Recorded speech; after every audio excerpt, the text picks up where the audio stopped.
The sledgehammer crashed through Sarah's kitchen window at 3 a.m., sending glass cascading across the floor like deadly confetti. She'd thought saying no to the HOA's illegal demands would be the end of it. She was wrong. Dead wrong. As must. Figures poured through her shattered home. Sarah realized that sometimes the most dangerous enemies aren't strangers lurking in dark alleys, they are the neighbors who smile and wave every morning, the ones who know exactly where you sleep. The first brick sailed through Sarah Chen's living room window on a Tuesday morning. Shattering more than just glass, it shattered the illusion that Willowbrook Estates was the peaceful suburban paradise she'd sacrificed everything to afford. Sarah stood frozen in her bathrobe, coffee mug trembling in her hands as she stared at the jagged hole in her bay window. The brick lay among the scattered glass shards like an accusation, wrapped in a note that made her blood run cold. Final warning. Comply or face consequences. Willowbrook HOA Board. Mom. 10-year-old Emma appeared at the top of the stairs. Her voice small and frightened. What was that noise? Just go back to your room, sweetheart, Sarah managed, fighting to keep the tremor out of her voice. Everything's fine. But everything was far from fine.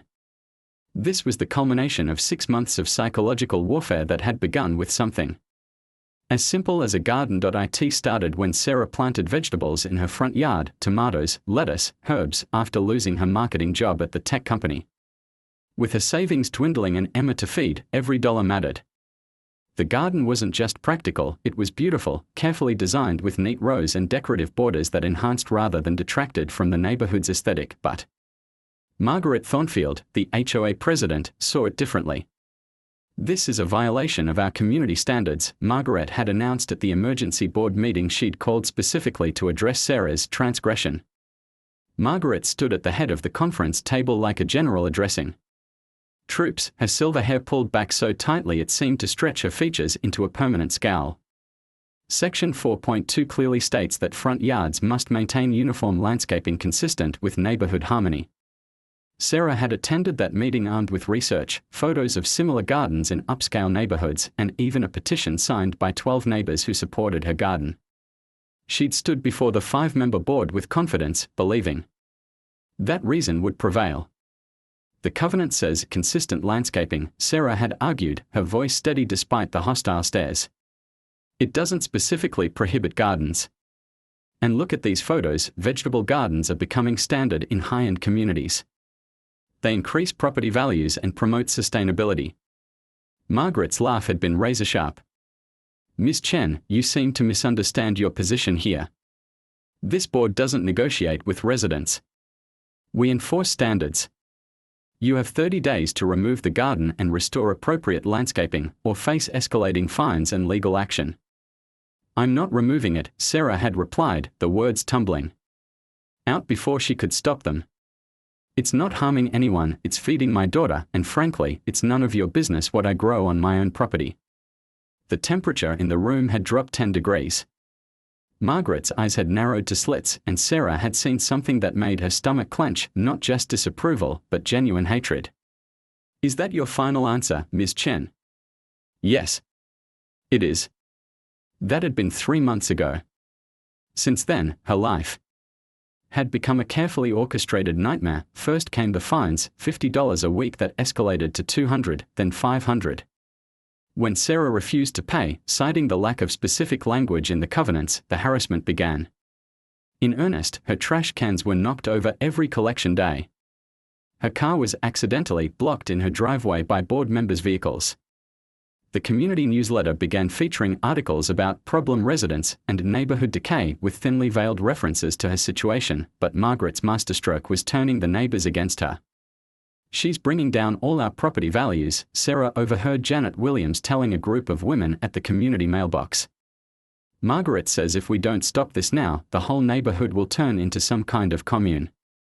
I heard she's not even paying the fines, added Carol Morrison, shooting a disgusted look toward Sarah's house. She thinks the rules don't apply to her. Soon, the friendly wave stopped. Invitations to block parties ceased. Emma came home from the bus stop in tears because her classmates' parents had forbidden them from playing at their house. Why don't people like us anymore, Mom? Emma had asked one evening, her small face scrunched with confusion. Sarah had held her daughter close, breathing in the scent of her strawberry shampoo, and made a promise she was now beginning to doubt. Sometimes adults make bad choices, baby. But we are not doing anything wrong. We just have to be strong. The phone call had come yesterday at midnight. Sarah had been reviewing job applications on her laptop when her phone buzzed with an unknown number. You have 24 hours to remove that eyesore and pay the outstanding fines, a man's voice had growled through obvious voice distortion. Or you'll face the consequences of your stubbornness. Who is this? Sarah had demanded, but the line had gone dead. Now, staring at the brick and broken glass, Sarah understood that the gloves were officially off. Margaret Thornfield wasn't just trying to enforce HOA rules, she was conducting a campaign of terror designed to drive Sarah from her home entirely. Sarah's hands shook as she pulled out her phone to call the police, but she hesitated. What would she tell them? That her HOA president was harassing her? That someone had thrown a brick through her window? Without proof of who did it, it would be filed as random vandalism. She needed evidence. Real evidence. The sound of Emma's school bus approaching snapped Sarah into action. She couldn't let her daughter see this. Moving quickly, she grabbed a broom and dustpan, sweeping the glass into a garbage bag while her mind raced through options. She could hire a lawyer, but that required money she didn't have. She could try to sell the house, but who would buy a home in the middle of an HOA dispute? She could back down, remove the garden, pay the fines, admit defeat. The thought made her physically sick. As Emma's footsteps bounded up the front walk, Sarah threw a dish towel over the hole in the window, hoping to buy herself a few hours to figure out a permanent solution. Mom, you should see what we did in art class today. Emma burst through the front door, her backpack trailing behind her, completely oblivious to the morning's drama. That's wonderful, sweetheart, Sarah managed, forcing a smile. Tell me all about it. But as Emma chatted about paint and glitter, Sarah's mind was already working. If Margaret wanted to escalate this into warfare, Sarah would give her war. She'd document everything, gather evidence, and expose Margaret's campaign of intimidation for what it was. What Sarah didn't realize was that Margaret Thornfield was already 3 steps ahead. That evening, as Sarah tucked Emma into bed, she noticed a black sedan parked across the street, the same one she'd seen that morning and yesterday evening. The same one that had been there when she'd gotten the threatening phone call. Sarah closed the curtains with deliberate calm, but her heart hammered against her ribs. She was being watched. Studied. They were planning something bigger than brick throwing. At 11 p.m., Sarah sat at her kitchen table with a legal pad, documenting every incident, every threat, every escalation. She photographed the broken window, saved the threatening note, and began building her case. At 11:15 p.m., her doorbell rang. Sarah's blood froze. No one made social calls at 11:15 p.m. in Willowbrook Estates. She crept to the front window and peered through the blinds. Margaret Thornfield stood on her doorstep, flanked by 2 large men Sarah didn't recognize. Margaret's face was composed, almost pleasant, but there was something predatory in her posture. The men stood like sentries, their hands visible but their expressions hidden in shadow. The doorbell rang again, followed by Margaret's voice, artificially. Sweet, Sarah, dear, we need to have a conversation. I think there's been a misunderstanding about your situation. Sarah's breath came in short, sharp bursts. Every instinct screamed at her not to open that door. But if she didn't, what message would that send? That she was afraid. That she was guilty of something. Against every rational thought in her head, Sarah unlocked the front door but left the chain engaged, opening it just enough to see Margaret's eerily calm face. It's late, Margaret. Whatever this is about can wait until— Oh, I don't think it can wait, Margaret interrupted, her smile never wavering. You see, Sarah, you've put the board in a very difficult position. We've tried to handle this situation with appropriate discretion, but you've forced our hand. I haven't forced anything. I planted a garden on my own property. You violated community standards and refused to comply with legally binding covenant requirements. More importantly, you've shown complete disrespect for the authority of this board and the harmony of our neighborhood. The larger of the 2 men stepped forward slightly. Sarah caught a glimpse of tattoos covering his forearms and what looked like a permanent scowl etched into his features. Margaret, I don't know what kind of game you think you're playing, but this isn't a game. Sarah. This is your last. The masked figure who came through Sarah's kitchen window moved with military precision, his boots crunching on glass as he swept the room with a tactical flashlight. Sarah pressed herself against the hallway wall, clutching the baseball bat. With white knuckles, her phone already dialing 911. Mom? Emma's terrified voice drifted down from upstairs. Sarah's maternal instincts overrode every survival instinct. She couldn't hide while her daughter was exposed and vulnerable. But as she started toward the stairs, a second figure emerged from her living room, blocking her path. Going somewhere. The voice was muffled behind a black ski mask, but Sarah caught the hint of an accent, local, familiar. 911, what's your emergency? The dispatcher's voice crackled through Sarah's phone. Home invasion, 847, Maple Grove Drive, Willowbrook Estates. Sarah whispered urgently. Multiple intruders, my daughter's upstairs. The masked man lunged for her phone, but Sarah was faster. She swung the bat in a wide arc, connecting with his shoulder and sending him stumbling backward into a bookshelf. Books cascaded to the floor as he cursed loudly. Units are dispatched, stay on the line, the dispatcher said, but the first intruder was already moving up the stairs toward Emma's room. No. Sarah screamed, abandoning stealth entirely. She raced up the stairs, taking them 3 at a time, the bat raised above her head. She reached the landing just as the masked figure pushed open Emma's bedroom door. Inside, her daughter sat bolt upright in bed, her small face frozen in terror. Get away from her. Sarah swung the bat at the intruder's head. He ducked, but the momentum carried Sarah forward into Emma's room. Mommy. Emma launched herself into Sarah's arms just as the intruder grabbed Sarah's wrist, trying to wrench the bat away. Sarah twisted violently, driving her elbow into the man's ribs. He grunted and loosened his grip just enough for her to break free. She pushed Emma behind her, positioning herself between her daughter and the masked figure. You want to destroy my home. You want to terrify my child. Sarah's voice was raw with fury. Come on then. But you'll have to go through me first. The intruder hesitated, perhaps not expecting such fierce resistance. In that moment of uncertainty, Sarah heard the most beautiful sound in the world, police sirens, growing louder by the second. Time to go, the man downstairs shouted, the figure in Emma's room backed toward the doorway, but not before pointing directly at Sarah. This isn't over. Not by a long shot. Then they were gone, vanishing through the house like smoke. Sarah heard her back door slam, followed by the sound of a vehicle speeding away. Within minutes, Willowbrook Estates was flooded with police cars, their red and blue lights painting the quiet suburban street in alternating waves of color. Sarah sat on her front porch steps with Emma wrapped in a blanket, watching officers dust for fingerprints and photograph the damage. Detective Ray Martinez, a weathered man in his 50s with kind eyes and a no-nonsense demeanor, crouched down to Emma's level. Hey there, sweetheart. I know this was scary, but you were very brave tonight. Can you tell me if you saw the man's face? Emma shook her head. He had a mask. But. She paused, thinking.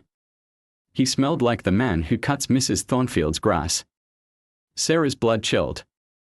Margaret's landscaper was a burly ex-convict named Rick Kowalski who'd been working in the neighborhood for the past year.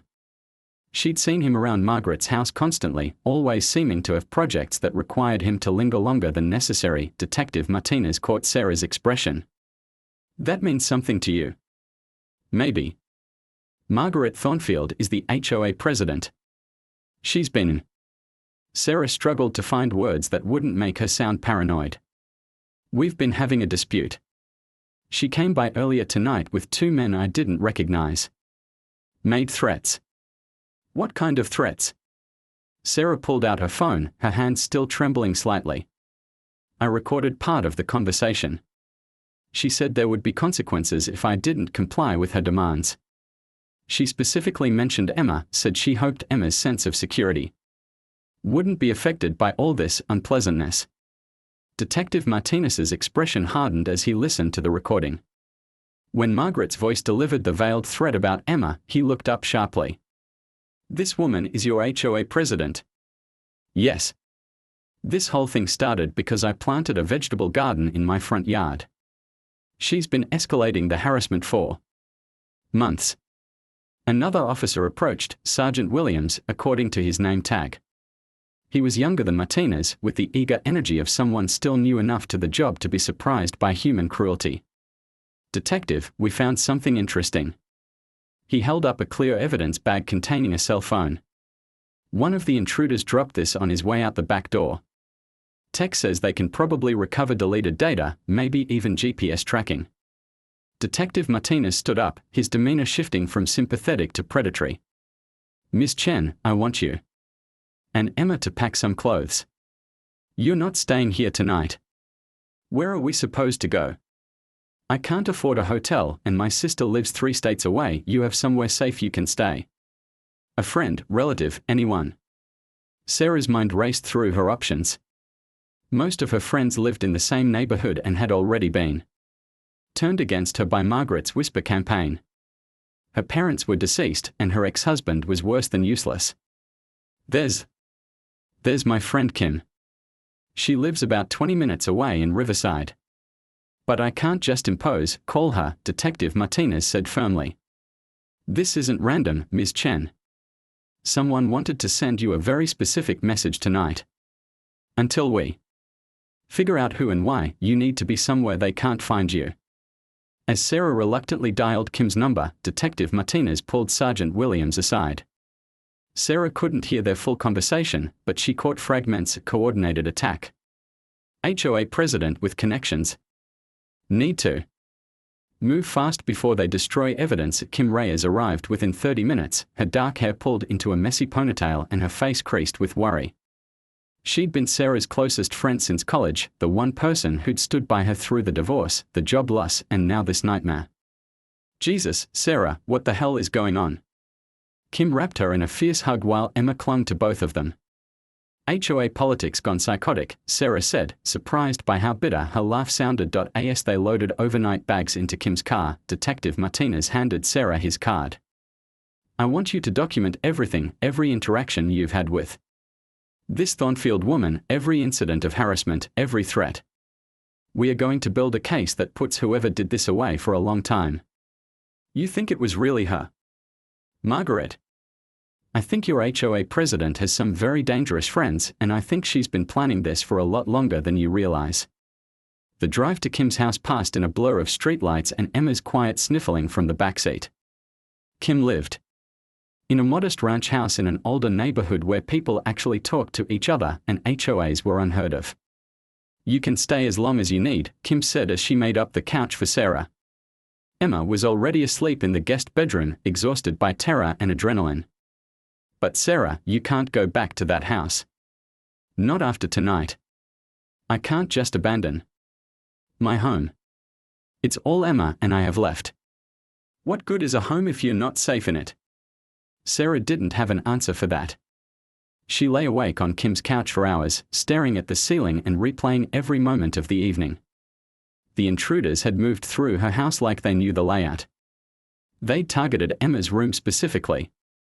This wasn't random vandalism, it was a precision psychological attack designed to break her will entirely, but instead of breaking her, it had crystallized something inside Sarah that had been building for months. Margaret Thornfield had made this personal the moment she threatened Emma. Now Sarah was going to make it personal right back. The next morning, while Emma ate pancakes and watched cartoons with Kim's teenage daughter, Sarah called Detective Martinez. Any news on the phone? Better than news. We've got names. The phone belonged to Rick Kowalski, Margaret Thornfield's landscaper, just like your daughter suspected. And get this, his call log shows 17 calls to and from Thornfield's number in the past week alone. Sarah felt a surge of vindication mixed with fear. So what's the next step? We pick up Kowalski and squeeze him. Men like that usually fold pretty quickly when facing serious felony charges. Home invasion, breaking and entering, assault, child endangerment. He's looking at decades in prison if convicted. What about Margaret? That's where it gets tricky. We need to prove she ordered the attack, not just that she knew the guy who did it. But if Kowalski talks as Sarah was about to respond when Kim burst into the room, her face pale and her hands shaking. Sarah, you need to see this. It's on the neighborhood app. Kim held up her phone, showing a post from the Willowbrook Estates Community Forum. The post was from Margaret Thornfield, and the timestamp showed it had gone live at 6 a.m., just 3 hours after the attack on Sarah's house. Dear neighbors, I'm heartbroken to report that the ongoing dispute with Miss Sarah Chen has escalated to violence. Last night, Ms. Chen physically attacked board members who came to discuss a peaceful resolution to the garden situation. When we tried to leave, she threatened us with a baseball bat and used extremely foul language in front of her own child. We fear for our safety and urge all residents to avoid contact with. Principal Rodriguez's office felt like a tribunal.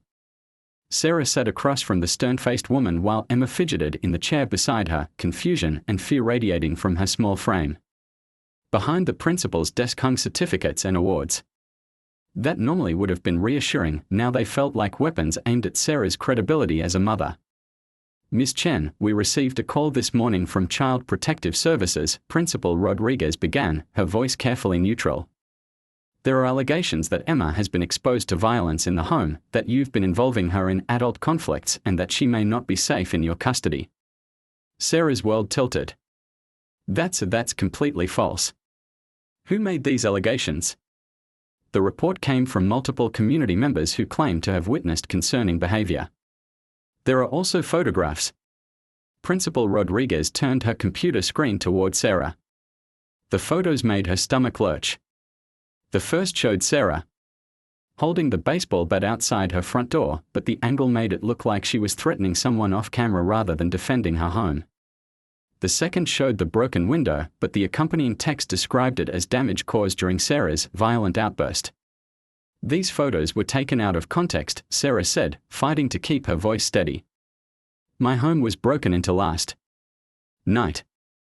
I was defending my daughter. According to the police report filed this morning, you were arrested for assault with a deadly weapon and disturbing the peace. Sarah's blood froze. What police report? I wasn't arrested. Detective Martinez is investigating the break-in. Principal Rodriguez frowned, pulling up something else on her computer. The report was filed by Officer Timothy Walsh. It states that you attacked 3 community members with a baseball bat when they came to discuss neighborhood issues peacefully. The room spun around Sarah. Officer Walsh, she remembered him now. He'd been one of the responding officers last night, but he'd seemed oddly dismissive of her account, more interested in the property damage than the home invasion. At the time, she'd attributed it to overwork or cynicism. Now she realized the truth was much darker. Officer Walsh is lying, Sarah said flatly. Check with Detective Martinez. Here's my statement, the evidence. Detective Martinez is currently under internal review for misconduct in an unrelated case, Principal Rodriguez interrupted. Officer Walsh is the lead investigator on your case now. The trap was perfect. Margaret hadn't just attacked Sarah's home, she'd systematically compromised the investigation, turned the narrative inside out, and now she was using the system itself as a weapon. Mommy, what's happening? Emma's voice was small and scared. Why is everyone being mean to us? Sarah pulled Emma closer, her mind racing through options that seemed to shrink by the second. It's going to be okay, baby. Some people are telling lies, but the truth always comes out. But even as she said it, Sarah wondered if that was true anymore. Miss Chen, Principal Rodriguez continued, until this situation is resolved, we're going to need alternative arrangements for Emma's care. Child Protective Services is sending a caseworker to assess the situation. You can't take my daughter based on lies. We are not taking her. We are ensuring her safety while the allegations are investigated. Do you have a relative who could care for her temporarily? Sarah's mind reeled.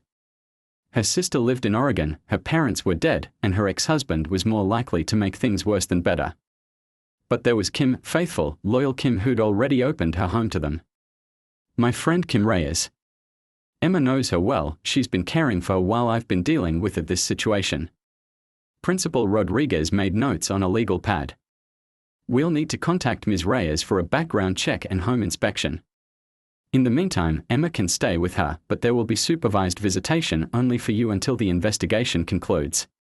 Sarah felt the walls closing in. Margaret's strategy was brilliant in its cruelty: separate Sarah from Emma, isolate her completely, then systematically destroy her ability to prove her innocence. As they left the school, Emma clutched Sarah's hand with desperate strength. "Are you going to jail, Mommy?" "No, sweetheart. But I might not be able to stay with you for a few days while we sort this mess out. You're going to stay with Aunt Kim and I'm going to fix everything, okay?" Emma nodded, but tears streamed down her face. Sarah knelt down and wiped them away, memorizing every detail of her daughter's face in case it was the last time she could hold her freely.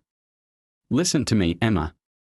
No matter what anyone tells you, no matter what you hear, remember that Mommy loves you more than anything in the world.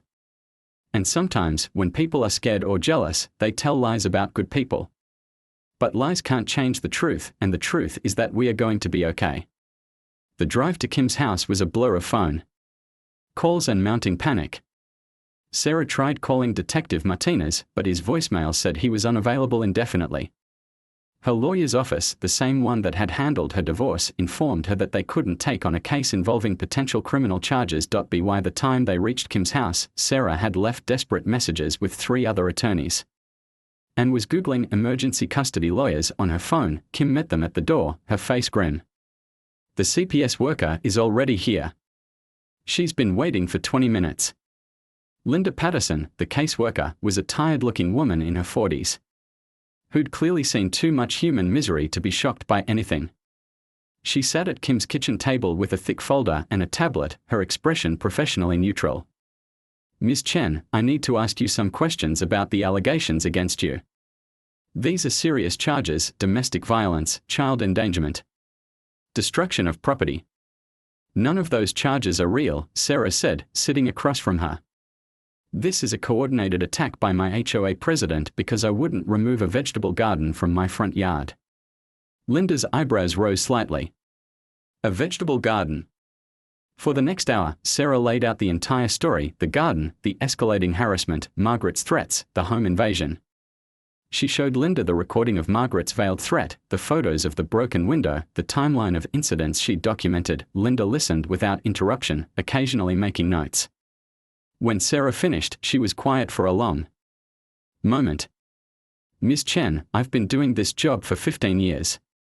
I've seen parents lose their children over parking disputes that escalated into violence. I've seen normal people turn into monsters when they feel cornered. What you're describing is elaborate and coordinated harassment, but the evidence I'm seeing paints a different picture." She opened her tablet and showed Sarah a video. It had been taken from across the street, showing Sarah standing on her front porch with the baseball bat raised. The angle and lighting made it look unmistakably threatening. "This was submitted as evidence of your violent behavior toward community members who came to speak with you peacefully." Sarah stared at the video in horror. It was real, but it showed only a few seconds of the encounter, completely stripped of context. "That's not what happened. They came to my house at 11 p.m. with 2 strange men. My neighbor must have been filming from." Sarah stopped mid-sentence. The angle of the video meant it had been shot from the Hendersons' house directly across the street. But the Hendersons were in their 70s and went to bed at 9 every night religiously. "Who submitted this video?" Sarah asked. Linda checked her notes. "A concerned neighbor who wishes to remain anonymous for fear of retaliation." The setup was perfect. Margaret had positioned someone to film Sarah's defensive reaction, edited it to remove all context, and submitted it as evidence of aggression. Every move had been calculated, every angle covered. "Ms. Patterson," Kim interrupted, "I've known Sarah for 8 years. She's the gentlest person I know. She volunteers at Emma's school, she helped me through my own divorce, she took care of my mother when she had cancer. The idea that she would hurt anyone is insane." Linda nodded. "Character references are helpful, Ms. Reyes, but they don't override evidence of concerning behavior. However," she paused, studying her notes, "there are some inconsistencies in the reports that concern me. The timeline doesn't quite add up, and some of the witness statements contradict each other." Sarah felt a flicker of hope. So what happens now? Emma stays with Ms. Reyes for the next 72 hours while I complete my investigation. You're allowed supervised visits, 4 hours a day, with Ms. Reyes present. If I find that the allegations are unfounded, custody will be returned to you immediately. It wasn't ideal, but it was better than Sarah had feared. As Linda packed up her materials, she paused at the door. Miss Chen, be very careful. Someone has gone to a lot of trouble to build a case against you. Whether it's true or not, they are not going to stop here. After Linda left, Sarah sat with Emma and Kim around the kitchen table, trying to figure out their next move. Emma colored quietly, but Sarah could see the tension in her small shoulders, the way she kept glancing up to make sure Sarah was still there. What's our play here? Kim asked quietly. I need to prove that Margaret orchestrated all of this. The problem is, she's covered her tracks perfectly. Every piece of evidence makes me look unstable or violent. What about the recording you made? It's not enough. A good lawyer could argue it was taken out of context, that Margaret was just trying to reason with me. Sarah's phone. Sarah stared at the anonymous email address, her hands trembling as the implications crashed over her like a tsunami. MT 1961, Margaret Thornfield, born 1961. The woman had literally signed her name to the evidence of her own conspiracy. Kim. This doesn't make sense, Sarah whispered. Why would Margaret send me proof of her guilt? Kim leaned over Sarah's shoulder, studying the email. Maybe she didn't. Maybe someone else has access to her accounts. But Sarah's mind was already racing ahead, seeing the trap within the trap. No. This is deliberate. She wants me to have this video. Why would she want that? Before Sarah could answer, her phone rang. The caller ID showed Detective Martinez, the same Detective Martinez who was supposedly under internal review and unavailable. Miss Chen. I need you to meet me immediately. I have information about your case that can't wait. Sarah's blood chilled. I thought you were under review. Officer Walsh said. Walsh is dirty, Ms. Chen. I've been working undercover with internal affairs to build a case against him. He's been taking money from your HOA president for months. But we need to move fast, they are planning something big for tonight. The pieces clicked into place with horrifying clarity. Margaret hadn't sent the video to help Sarah, she'd sent it to flush out whoever was helping her. By sending it from her own email account, she was testing whether Sarah would immediately run to the police with it. Where do you want to meet? Sarah asked, already knowing she was walking into another trap but unable to see any alternative. The Willowbrook Community Center. Back parking lot. Come alone and bring the video. Sarah hung up and turned to Kim. I need you to take Emma and leave. Right now. What's happening? Margaret's been playing chess while I've been playing checkers. This video, the phone call from Martinez, it's all designed to get me to a specific place at a specific time. They are not trying to drive me out of the neighborhood anymore. They are trying to eliminate me entirely. Kim's face went white. Sarah, you can't go to that meeting. If I don't, they'll come here. They'll put Emma in danger again. At least this way, I control when and where it happens. Then we call the real police, the FBI, someone, and tell them what? That I think my HOA president is trying to kill me based on an anonymous video that came from her own email account. They'll think I'm having a paranoid breakdown. Emma looked up from her coloring book, sensing the tension in the room. Mommy, are you leaving again? Sarah knelt down and pulled her daughter into a fierce hug. Just for a little while, baby. I need you to stay with Aunt Kim and be very, very good. Can you do that for me? I don't want you to go. I know, sweetheart. But sometimes mommies have to do scary things to keep their little girls safe. I love you more than all the stars in the sky, okay? As Sarah prepared to leave, Kim grabbed her arm. At least take some backup. My brother Tony lives 10 minutes from here, he's ex-military, he could know. If Margaret's people see anyone with me, they'll know I'm not playing by their rules. The only advantage I have is that they think they are smarter than me. Ah. They. Sarah paused at the door. We are about to find out. The drive to Willowbrook Estates felt like a funeral procession. Sarah had grown up in this neighborhood, played in its parks, walked its tree-lined streets with dreams of raising Emma here in safety and comfort.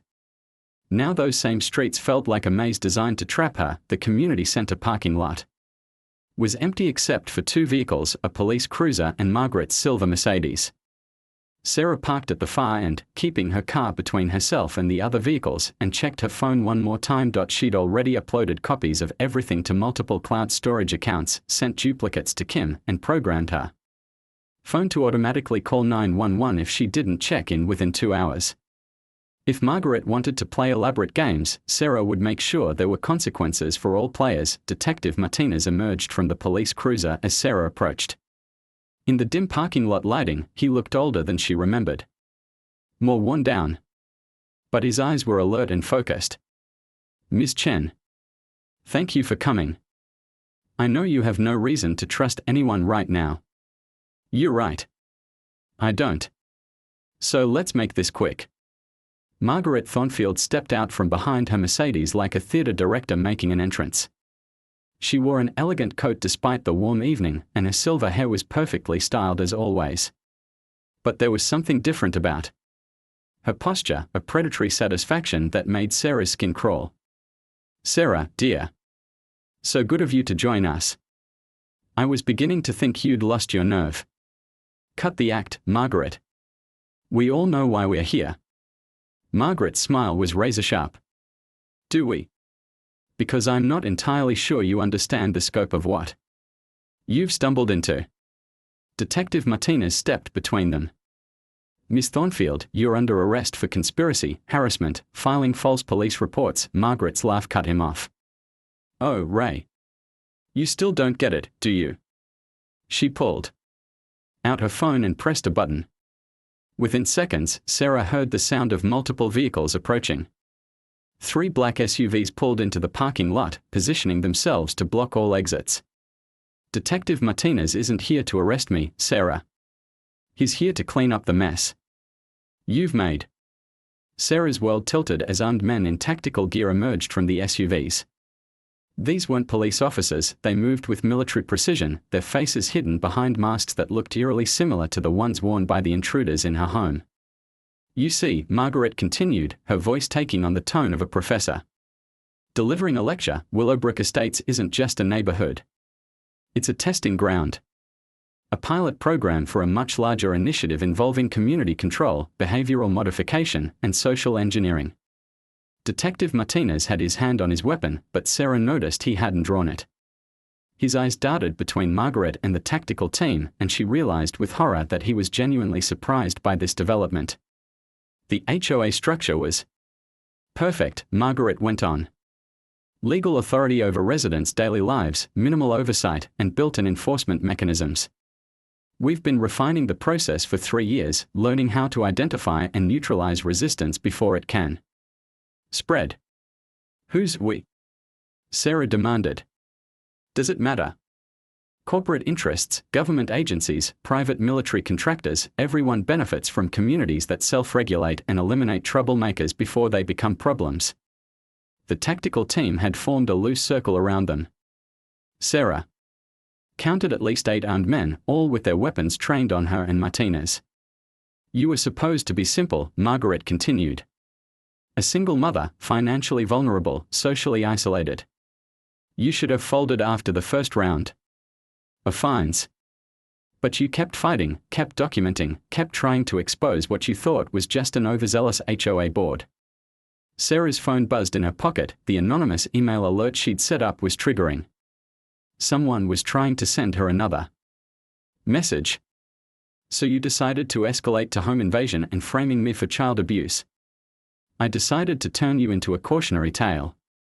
Sarah Chen, the unstable woman who attacked her neighbors and lost custody of her child. A perfect example of what happens to people who refuse to conform. Detective Martinez finally spoke up. Margaret, this has gone too far.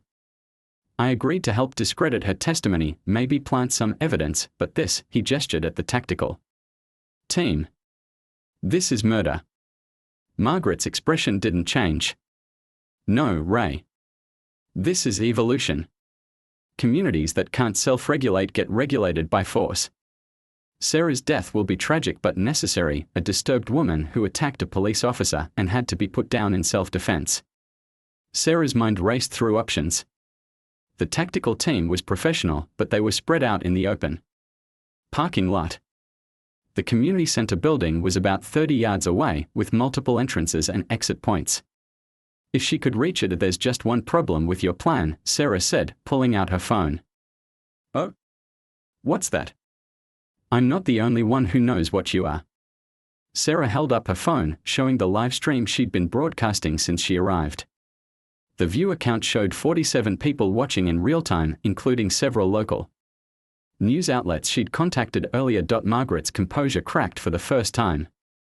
You're bluffing. Am I? Check your own phone.